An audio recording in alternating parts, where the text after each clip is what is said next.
Sejam bem-vindos à Hello Lawyer, a comunidade jurídica mais acolhedora do Brasil.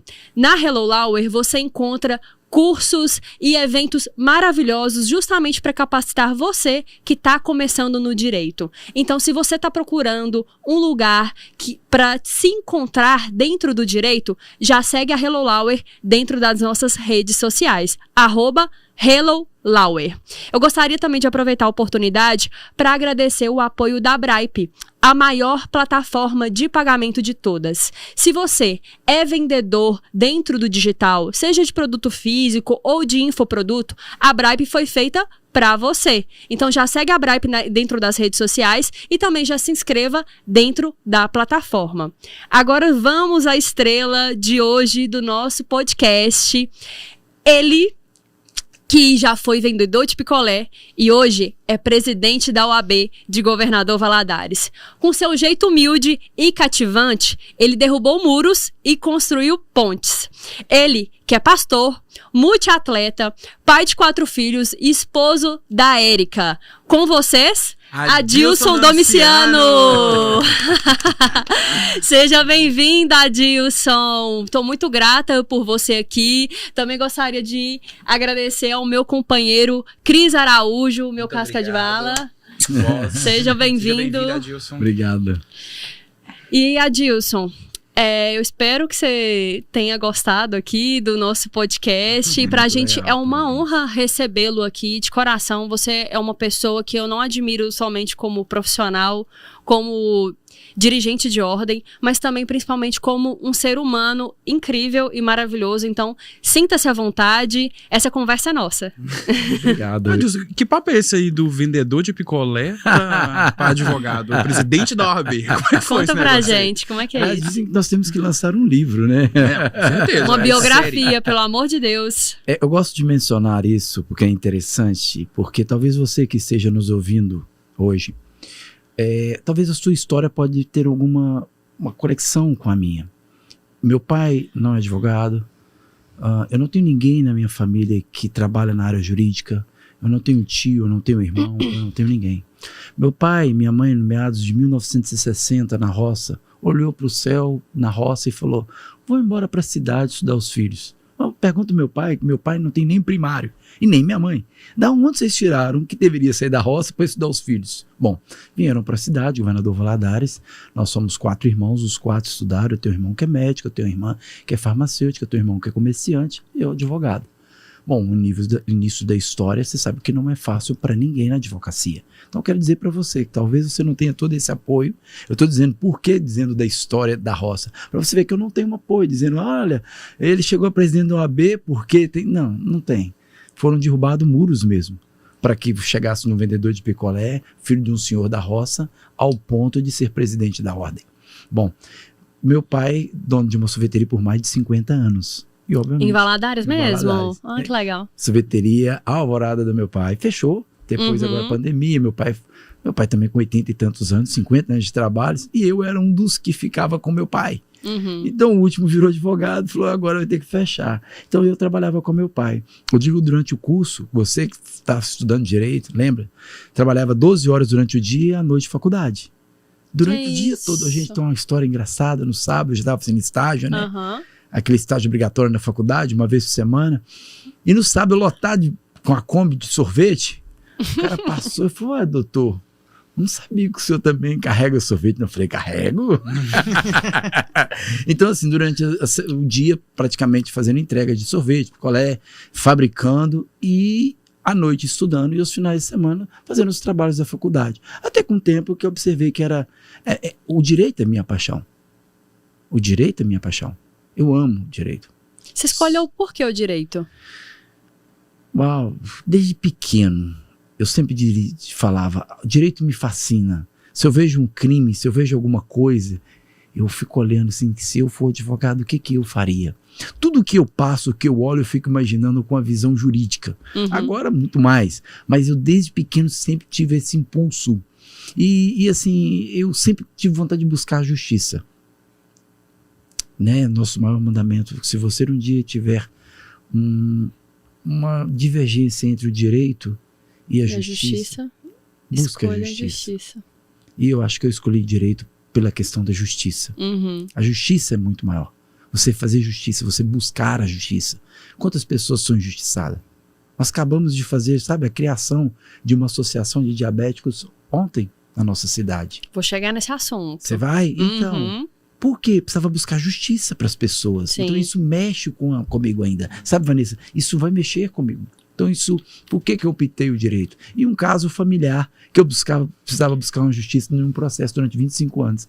E eu consegui. Acho que eu fui estudar esse caso.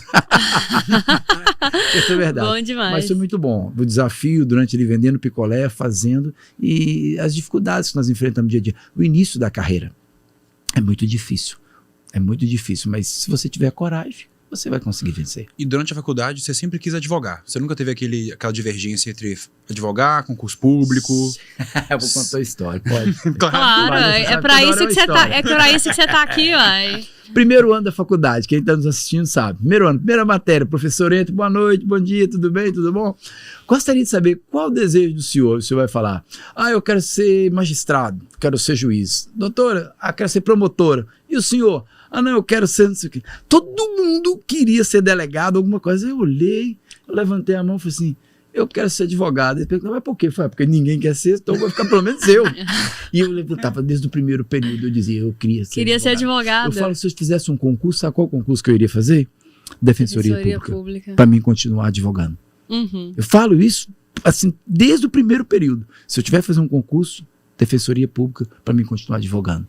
Mexe comigo, eu gosto de uma audiência, eu gosto de uma audiência difícil, eu gosto de um caso difícil, eu gosto dessas coisas que mexem para você ter esse gasto. Você já escolheu o direito meio que no ímpeto já de advogar mesmo. De advogado, todo mundo levantou a mão, queria ser outras coisas, eu falei assim, eu quero ser advogado. Adilson, e depois de formado, como é que de advogado você chegou dentro da estrutura da OAB? Como é que isso aconteceu? Você já contou para mim uma vez, mas eu quero que você conte pro pessoal também. É interessante.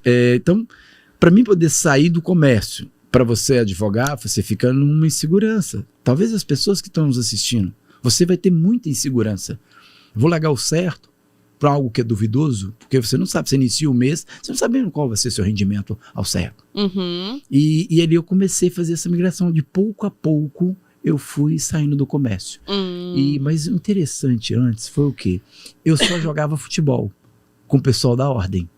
Tá bom? Só jogava futebol com o pessoal da ordem. Estagiário, advogado, e comecei a viajar com o pessoal. E o pessoal reclamado, agrava instrumento, eu falei assim, gente, o que esse pessoal tá falando, Jesus Cristo? Você já tinha OAB nessa época? OAB, mas não exercia. E aí, o que aconteceu? Eu comecei a frequentar. E quando menos sou, eu já era capitão do time de futebol. E eu, ali já eram 40 pessoas que eu estava ali naquele convívio. E aí veio a eleição da ordem. O Elias, né, que era a candidatura do Elias, ele montou a chapa e faltou uma pessoa. Aí perguntou, gente, vamos chamar alguém para compor? E engraçado, eu tinha 5 anos de advocacia. 5. E ainda não exercia? Nem não exercia. Plenamente, não. Aí o Elias, olha, eu vou chamar... Olha, chama o Adilson. Uma pessoa falou, chama o Adilson. Mas qual é o Adilson? O Adilson do Picolé. Aí o Elias falou, não, o Adilson do Picolé é bacana, eu já ouvi falar dele. Mas eu não preciso do Adilson do Picolé, eu preciso de um advogado para compor como secretário-geral. Aí o Elias, eu não posso pegar o Adilson do Picolé, eu tenho que pegar um advogado. Não, mas o Adilson, ele é do Picolé. Ele vende picolé, mas também ele é advogado. Aí o Elias falou assim, mas e aí, ele é advogado ou vendedor de picolé? Não, eu falei, ele é advogado. E aí eu fui convidado, porque na verdade eu fui o último a ser escolhido. E eu disse, coisa interessante, depois de alguns anos, eu passei a ser o primeiro, que hoje nós estamos na qualidade, nesse tempo, de presidente da ordem. Aquele que foi chamado por último, hoje está como o primeiro. Você que talvez está esperando a sua oportunidade, aguarde, seja persistente. Talvez as pessoas vão dizer, não é seu momento, não é sua hora, não é assim, não é aquilo outro. Tenha persistência, espere o seu momento certo. Você não pode desistir. Ou seja, naquele momento eu fui escolhido porque a pessoa não tinha uma anuidade em dia, não tinha quem escolher, pega o capitão do time do futebol, que era o vendedor de picolé. Os piores requisitos possíveis, né? Quem que é? Vendedor de picolé. Segundo, capitão do time de futebol. Ninguém falou que ele era advogado, né? Enfim, vendedor de picolé, capitão do time. Mas eu tinha essa amizade, talvez essa sinceridade de olhar nos olhos. Então eu digo, daquele dia que eu fui o último a ser escolhido, hoje para ser o primeiro. Adilson, eu achei interessante, então, que de certa forma foi a instituição que te levou para advocacia, de fato, né? Não foi o contrário. Certíssimo. Muito bom, muito bom contrário. esse movimento, gostei. Eu não fui para beneficiar, como você está usando... Não, nada disso. Foi o contrário. Foi o contrário. Foi a OAB que te levou para advocacia. Não. Digo isso de todo o meu coração. Aliás, sim. acho que eu nunca tinha percebido isso. Foi legal a sua interpretação, porque eu estava trabalhando, quando eu assustei, eu já estava inserido no meio da OAB. Uhum. Eu falei, gente, cara, e agora? Agora eu vou ter que advogar. Eu fui convidado, né? Exatamente, maravilhoso. E só pra gente pegar uma linha do tempo aqui, como é que foi sua trajetória dentro da UAB? Você entrou como secretário, então? Isso, eu formei em 2004, né? Passei na ordem em 2006. Fiquei praticamente ali 4 anos sem advogar. E aí, em 2010, nós começamos... Aí, 11, teve eleição, 12. Eu comecei como secretário-geral na primeira gestão do Elias, 3 anos. Certo. Depois, mais 3 anos como secretário-geral também do Elias, novamente. E depois, mais 3 anos como vice-presidente do Juliano. E depois veio a presidente da UAB. Eu vou te fazer uma pergunta que ela é tão um pouquinho polêmica, entre aspas, mas assim, você já tirou de letra por já te conhecer. Que é no seguinte sentido.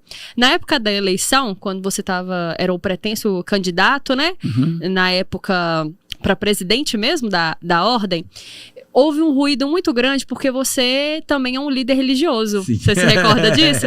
Você é pastor. Uhum. E aí muita gente veio questionar, nossa, será que faz sentido um pastor tá à frente de uma instituição laica? Isso. Eu queria saber de você o seguinte, como é que você lidou com esses questionamentos e se você acha que foi desafiador gerir durante 3 anos, né, a subseção aí da UAB de Governador Valadares, sendo um líder religioso. Conta pra gente um pouquinho. Quando me perguntaram, eles fizeram essa pergunta que eu acho que ela foi até muito debatida no início. Foi. Olha, mas pô, você é um cara ser pastor e ser presidente do OAB. Então todo mundo temia que eu ia para as festas do OAB e não ia servir mais cerveja, etc.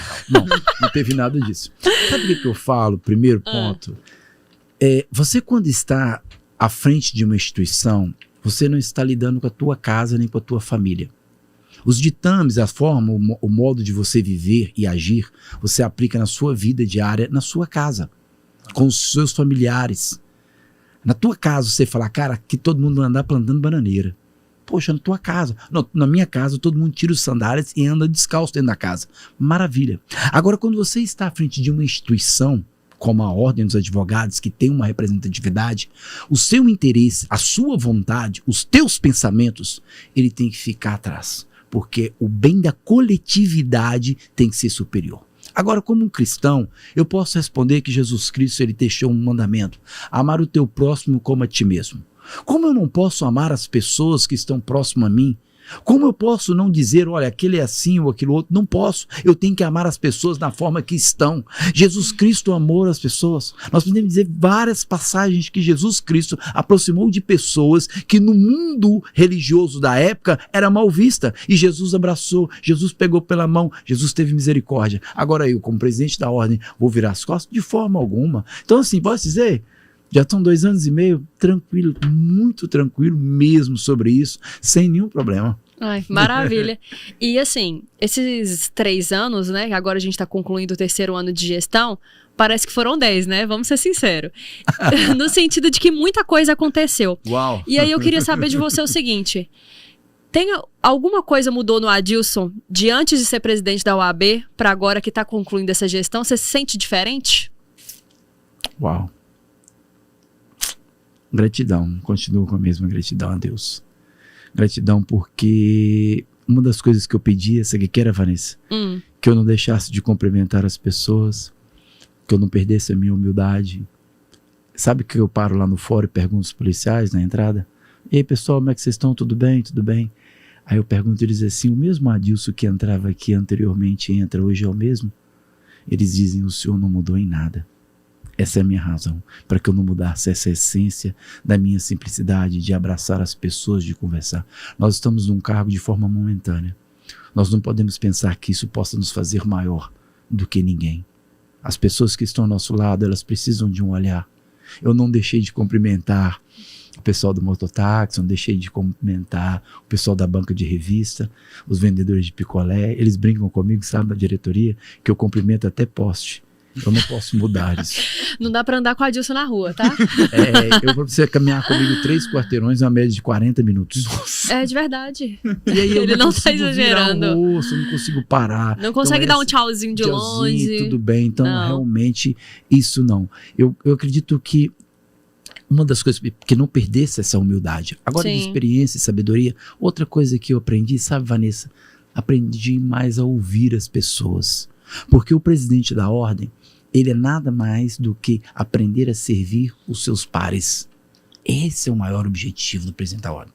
A pessoa liga desesperada. Eu posso falar aqui, ó, que outro dia, acabei de receber ligação de um colega que estava na UTI. Eu fui para lá. Você sabe, no dia, 10 horas da noite, eu fui para lá, saí de lá 2 da manhã, na UTI lá no hospital, pedindo transferência dele. Enquanto não transferiu, eu não saí de lá. Sabe? Aprender a ouvir as pessoas, a atender. A advogada brigou, está com problema, vamos procurar quem? O presidente. E nós temos que estar pronto a aprender a servir. E talvez esse seja o meu sacerdócio. Estar próximo das pessoas e poder servir, poder ajudar, pegar na mão. Você que está nos assistindo, fica esse grande detalhe. Aprenda a servir. E você acredita que foi esse seu legado nessa gestão? Esse eu acho que foi o principal, aprender a ouvir, estar acessível a todas as pessoas. E o principal que você disse, e aí eu reitero, a busca nossa de criar uma nova geração. Posso falar aqui, podemos ver hoje um cenário político nacional e internacional. Me perdoa falar. Nós não estamos criando novas gerações de líderes, porque os velhos, nós estamos matando as novas gerações. Vocês que estão nos assistindo, vocês serão os futuros líderes amanhã. Por que nós não prepararmos vocês e deixar pronto para que vocês estejam à frente? Isso é difícil. Ontem eu vi um debate internacional dos maiores, um dos países mais poderosos do mundo, 2 pessoas que estavam com dificuldade de dialogar, mas porque eles não estão preparando a nova geração para assumir. Então, esse talvez seja o maior legado. Eu vejo que essa foi uma preocupação muito grande sua, né?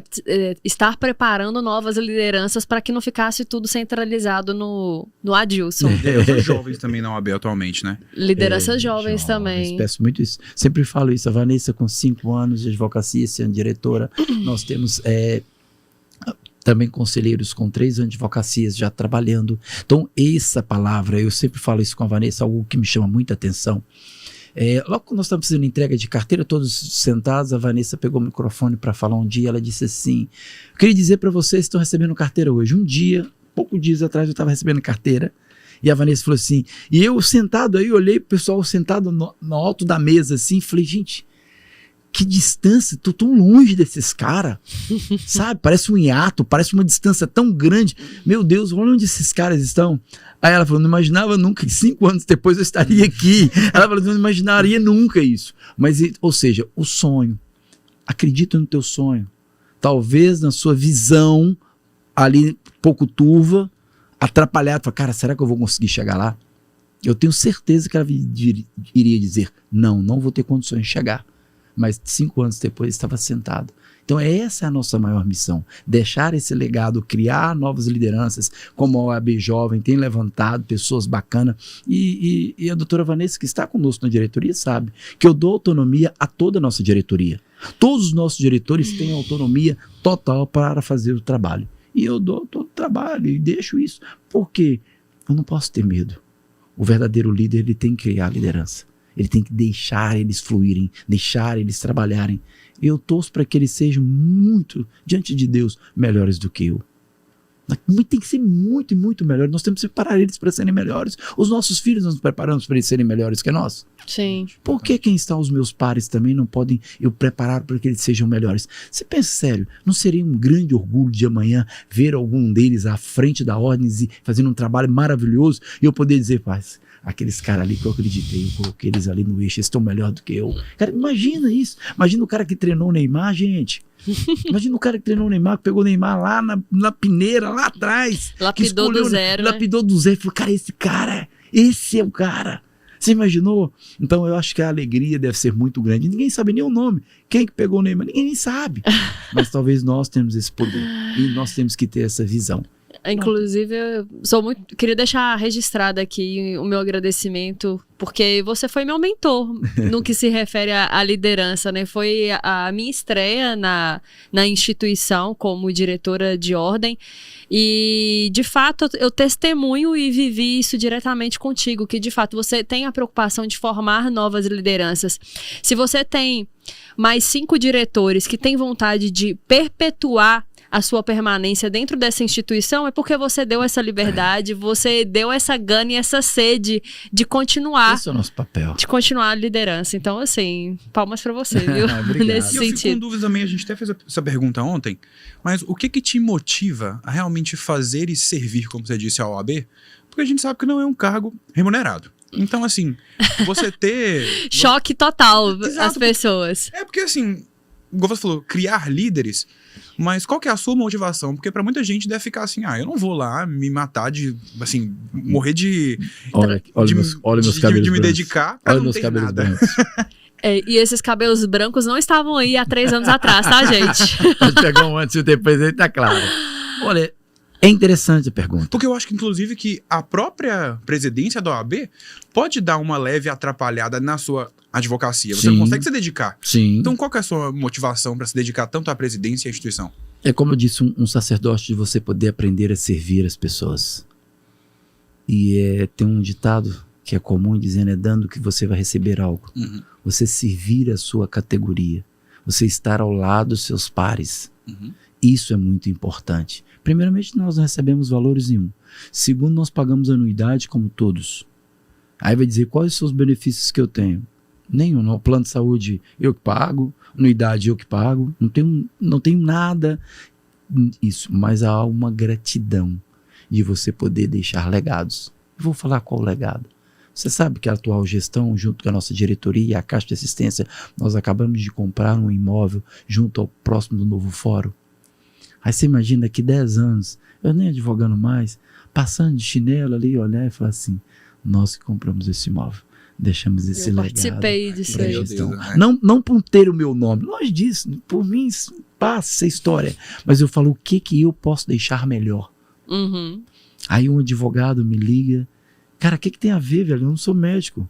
Vamos ajudar a transferência desse cara para um hospital? Vamos fazer alguma coisa? Vamos lá pedir? Uhum. Cara, mas você é presidente da OAB, você tinha que ter lá no fórum. Aí você vai e você consegue, porque as pessoas te conhecem, porque você vai pedindo.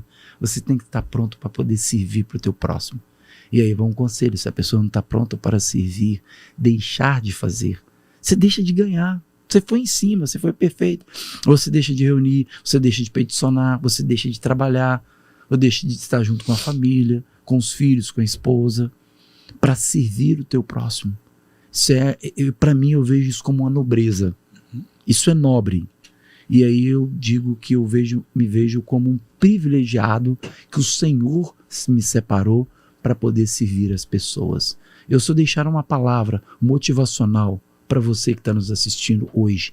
E amanhã você me encontrar e dizer, Adilson, aquela palavra que você me disse lá na faculdade ou lá na rua, mudou meu destino. Cara, acabou, pagou. Tem salário para isso não. Verdade. Talvez os nossos políticos poderiam aprender um pouco mais. Sim. Ensiná-los a servir mais, entregar mais. O que nós estamos entregando?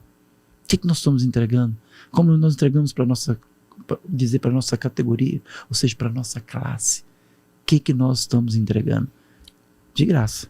Nós não estamos cobrando nada, nós estamos entregando o que nós temos de melhor para o nosso próximo. Talvez ficaria uma boa dica para nossa classe de políticos também. Menos interesse pessoal e mais uma coletividade. Uma dica excelente aí. A gente está no ano político, então vem super a calhar esse conselho, viu? Não é? Inclusive, Adilson, a gente vive numa cidade que tem um fluxo migratório gigantesco para os Estados Unidos, né? Isso não é segredo para ninguém. Governador Valadares tem um envio de mão de obra aí massivo para lá. Você já migrou de país durante um período.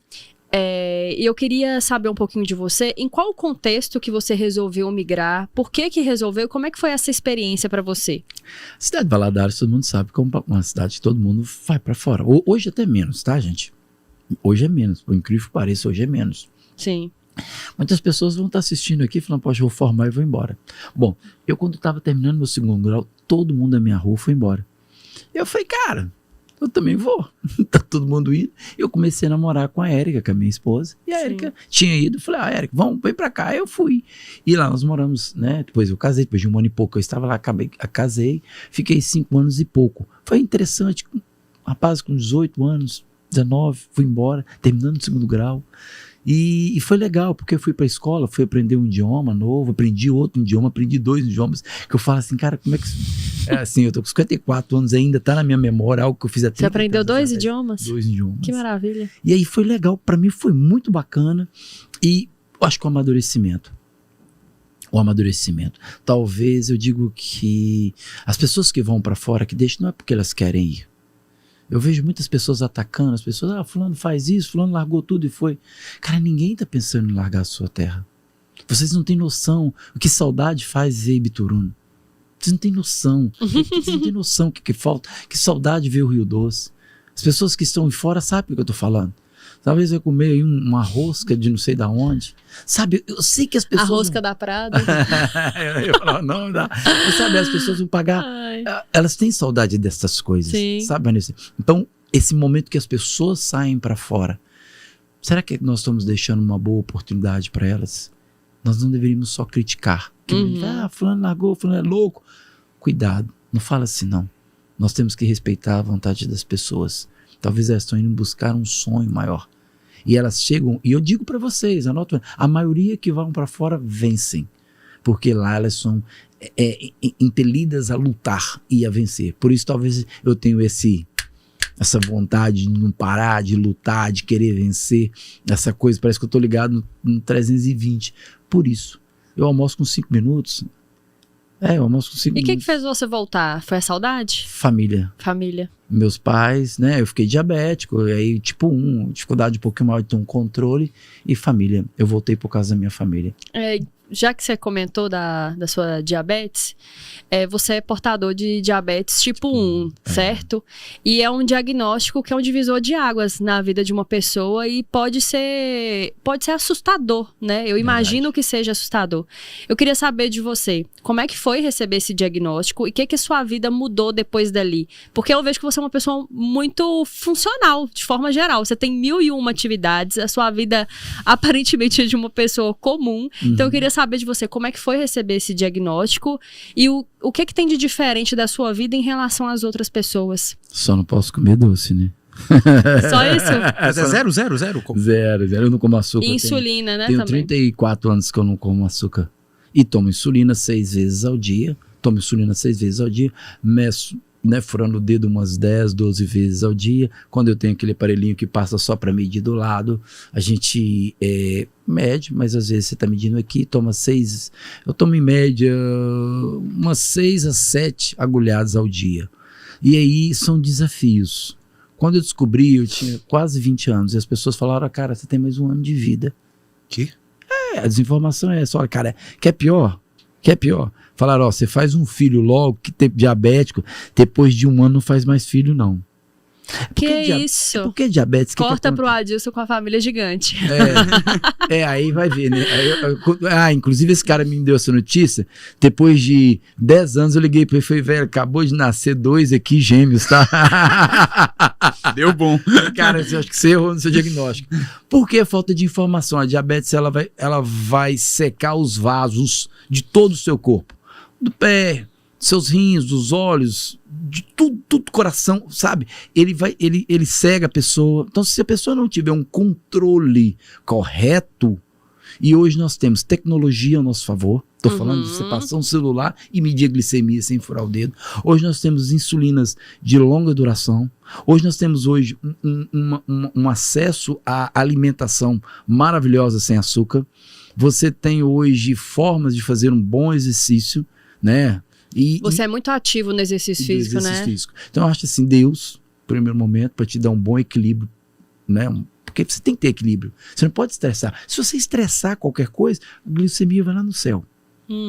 Imagina hoje, quem não passa por estresse? Advogado ainda? Qual advogado? Advogado, presidente da OAB tomando conta com a nossa diretoria de quase 5 mil advogados, será que vai dar estresse? Então, assim, tem que ter Deus para você ter essa tranquilidade, tentar buscar medicamento, orientação médica, alimentação e, para mim, o principal, que para mim Deus e o principal, exercício. O exercício vai te ajudar demais. Então, talvez o exercício é uma das coisas que tem me abençoado, me ajudado. Eu tenho 34 anos, não tenho nenhuma lesão.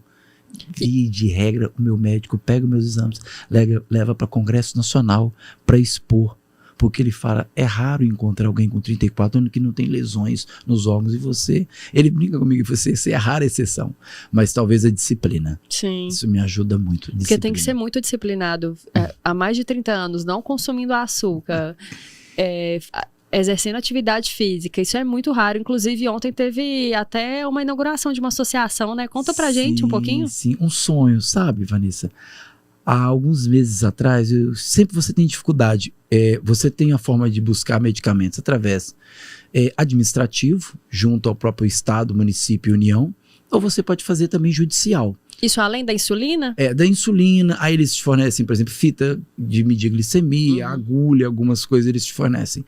E aí tem 2, 3 tipos de insulinas diferentes. Bom, o meu é administrativo, e eu tenho tido dificuldade de ter acesso a essas fitas. E às vezes chego, não tem, eu vou lá na farmácia e compro, ok. Insulina, eu tenho 6 meses que eu não retiro, sabe por quê? Porque o médico colocou uma vírgula, e o Estado, para ele, é criterioso. Quer mais para assustar? De 3 em 3 meses, eu tenho que refazer todos os meus exames e levar para eles, e mostrando que eu continuo diabético. Se eu tenho uma doença crônica, ela continua. Não, mas é de 3 em 3, 6 em 6 meses eu tenho que refazer os exames e levar os laudos. Eles me negaram porque o médico tinha escrito algo errado. Bom, e eu pensei, o Adilson está tendo essa dificuldade. Denunciei, ouvidoria, pensar que eu fiz tudo. O Adilson, presidente da OAB e advogado, está tendo essa dificuldade. Imagina as outras pessoas. Eu chego lá de terno, gravata, sabe? Todo arrumadinho. Os caras, olha, o presidente da OAB, né, tal, não sei o quê. Beleza, eu tô tendo dificuldade. Sabe o que eu pensei no dia? O cara falou assim, fica tranquilo. Vamos conversar. E aí eu achei um grupo de mães. Olha que coisa bacana. Como é que mãe é surreal. Mãe é uma coisa que tem que ser estudada. Mãe é demais. Um grupo de 200 mães que chama Mães Pâncreas em Valadares.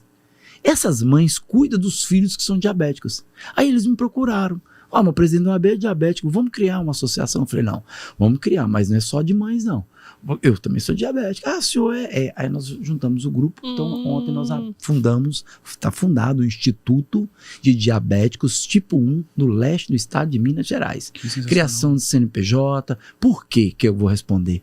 Porque quando o Adilson teve dificuldade para retirar o medicamento há 6 meses sem retirar, eu pensei, e o Zezinho? E o fulano lá do bairro, distante da periferia de Governador Valadares, que é simples, que não sabe conversar, não sabe pedir, não sabe falar. O que essa pessoa vai fazer? Quem vai ser a voz dessa pessoa? Falei, nós vamos criar uma associação, nós vamos criar um instituto de diabetes nessa cidade para dar voz para essas pessoas. Foi uma sacada ótima, tá? Aí eu falei assim, cara, aí sim, as meninas adoraram, e nós... Aí ontem foi a inauguração, abrimos, votamos, elegemos uma diretoria bacana, nós estamos com um projeto maravilhoso.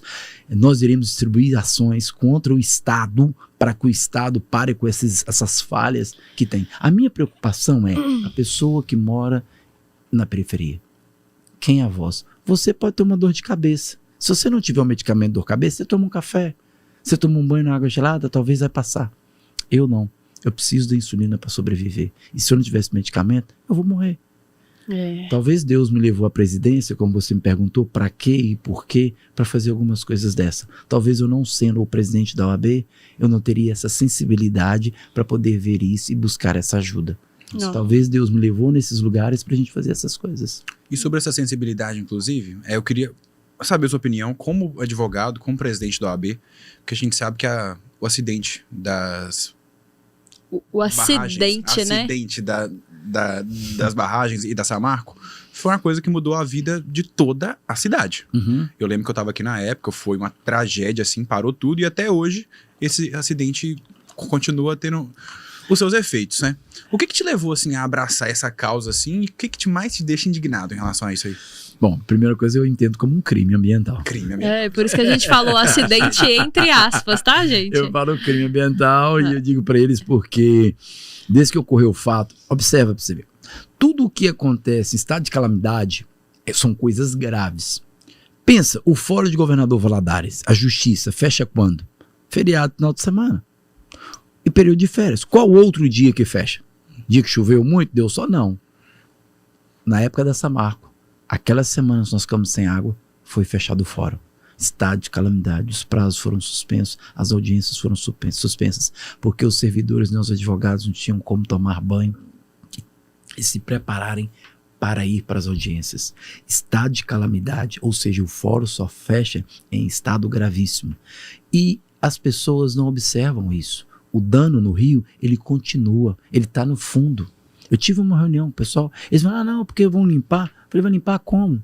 Está tudo lá no fundo, dejeto. O nosso rio, para ele sair fora da caixa, para atingir os ribeirinhos, ele tinha que subir, exemplo, 3 metros. Hoje não. Ele sobe 2 metros e pouco, já está saindo da caixa, porque tem uma lama tóxica no fundo. Nós não sabemos como que está chegando nas casas, nós não sabemos o que está acontecendo, os nossos peixes. Está sendo recuperado. A natureza aparentemente sim, mas nós não sabemos. Vamos para a indenização? Vamos falar sobre indenização? Vocês acham justo pagar R$1.000 no momento que as pessoas estavam em meados de 2016, 2017, pagando R$1.000? Vocês acham justo as pessoas que estavam sem esperança porque tinham um IRDR que suspendeu todos os processos? As pessoas perderam esperança em tudo. Eu só, vamos pegar esses R$1.000 melhor do que nada. Essa é a conversa. Se você está nos ouvindo, você pode ter certeza. Eu vou pegar 1.000 melhor do que nada. Foi. E hoje, a própria empresa está pagando R$16.000 para quem não fez acordo, para quem não recebeu os R$1.000. Então, qual é a diferença? Se ela sabia que tinha que pagar 16, por que ela está pagando 1.000? Então, eu acho que as empresas elas não estão assumindo o verdadeiro papel delas. E eu digo, por que existe ação hoje na Holanda e na Inglaterra? Porque eles estão buscando indenizações justas ao dano ambiental que eles causaram ao mundo e às pessoas todas. São mais de 700 mil pessoas representadas no exterior, porque também estão buscando justiça e uma verdadeira e uma justa indenização. Bom, pagou todo mundo 16 mil, maravilha. E as pessoas que receberam 1.000? Elas vão ser indenizadas quando? É justo você receber 16 e você só 1.000? Porque você estava num momento difícil, você recebeu os R$1.000? Isso não é justo. Então, há necessidade de buscar, inclusive, em países no exterior, por isso que eu defendo. Então, se você quiser falar comigo das ações no exterior, eu entendo. Se você falar na Justiça Federal, eu fiz todas as audiências na Justiça Federal, na Justiça Estadual, na Justiça na Inglaterra, na Holanda, aonde você falar, eu estive presente. Eu participei de todas, então isso me dá uma certa indignação, porque eu acompanho diariamente as decisões. E nós já passamos diversos problemas, desde um IRDR que suspendeu todos os processos, como agora, poucos dias atrás, o STJ reconheceu que o IRDR tinha que ser cancelado, anulado. Ou seja, o IRDR o quê? Era uma demanda repetitiva que as empresas impetraram e que, de forma errônea, o Tribunal de Justiça de Minas Gerais havia colhido. E agora o STJ cancelou. E vamos voltar para que os processos da justiça voltem a tramitar novamente. Então, essa é o que eu entendo que ser a busca de uma justiça. Sim, e dá para ver no seu olhar sua indignação e como você mesmo abraçou a causa de fato, né? Nossa. E tanto isso na frente da OAB, como nas suas ações particulares, como também se preocupando com os outros colegas que representam e patrocinam esses tipos de ações.